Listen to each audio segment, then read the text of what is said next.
ఏదైనా ఒక 2, 3 ప్యాకెట్లు మిగిలాయనుకోండి ఫ్రీగా ఇచ్చేస్తాను అన్నాడనమాట. నాకు ఆ తాతని చూసినాక తాత అనే అనకూడదు. ఎందుకంటే నాకు చిన్నాన్నలాగా ఫీల్ అవుతున్నాను.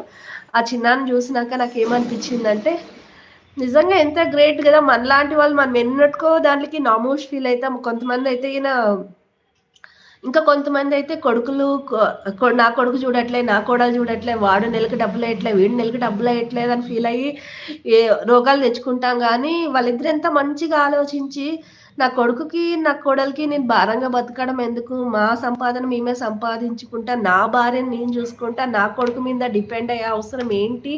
అని ఫీలయ్యేసి ఆంటీకొచ్చిండే పని వంట పని గాబట్టి, ఆ వంట సరింగా జేసి అంకుల్‌కి వాళ్ళు చేసుకున్న దాంట్లో కొంచెం ఎక్స్‌ట్రా జేస్తారనమాట. దినాము ఒక 3-4 కేజీలు రైస్ అంటే చేస్తారంట.